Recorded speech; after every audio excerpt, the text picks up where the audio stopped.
Hello everyone. Today I am starting chapter elements of group 1 and group 2, and in this video I will be talking about alkali metals and alkaline earth metals. Alkaline metals and alkali metals. Elements of group 1 and group 2 are placed on the left hand side of modern periodic table, and the last electron enters in both of the group elements in NS subshell. So, they used to belong to S block of the modern periodic table. Group 1 elements are hydrogen, lithium, sodium, potassium, rubidium, cesium and francium.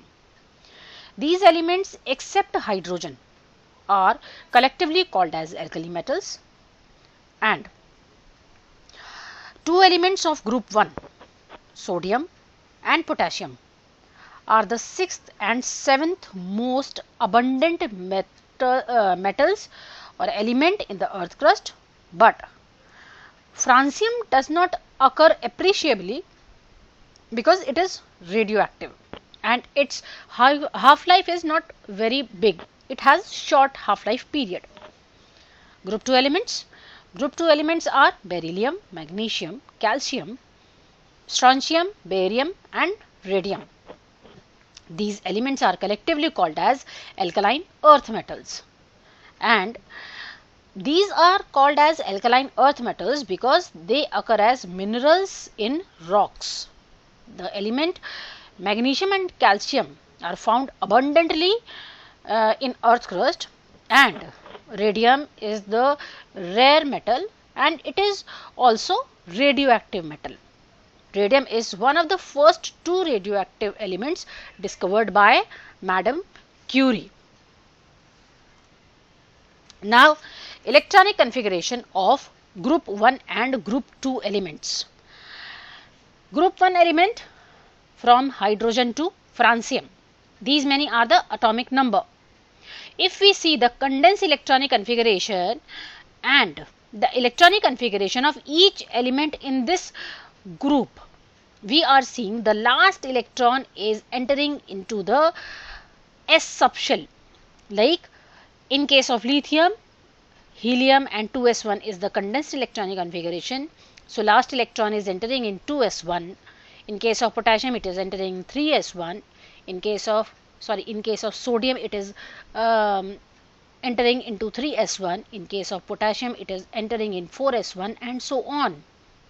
So, that is why these elements are called as S block elements. Similarly, if we talk about the electronic configuration of group 2 elements, where you will see the condensed electronic configuration of beryllium, magnesium, calcium, strontium, barium, radium, you are seeing the last electron is entering into the S subshell. Similarly, like in beryllium, it is getting into 2s2. In magnesium, the second electron is in 3s2 and so on. That is why we are calling group 2 element is also S block element. So, we can say here group 1 and group 2 elements are S block elements. Now, trends in atomic and physical properties of elements of group 1 and group 2. Now, let us talk about group 1 first. All alkali metals are silvery white and these are soft metals. Why these are soft metals? Because they have large atomic size and these elements have low density. Most of them are electropositive.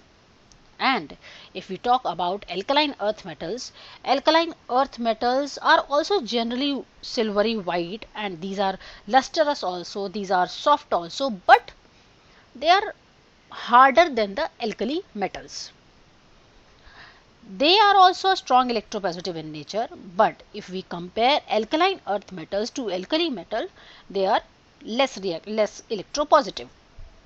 Some atomic and physical properties of alkali metal and alkaline earth metals are usually same, like they used to donate electron. But just now I told you the electropositive character of group 1 element is more than the group 2 element. Group 1 element used to form unipositive ions. They have one electron in their s orbital या s subshell. So they used to lose the electron and form unipositive ion and attain inert gas electronic configuration. So they do not have unpaired electron. Their compounds are diamagnetic.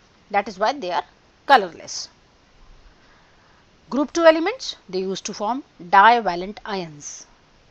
In this way only they used to attain inert electronic configuration. They also do not have any unpaired electron. Therefore, their compounds are also diamagnetic and colorless. Lithium and beryllium differ from the rest of the elements of group 1 and group 2 respectively. Why? Because of their extremely small size and they have comparatively high electronegativity. Physical properties of group 1 and group 2 elements show reasonable regularity in periodic trends.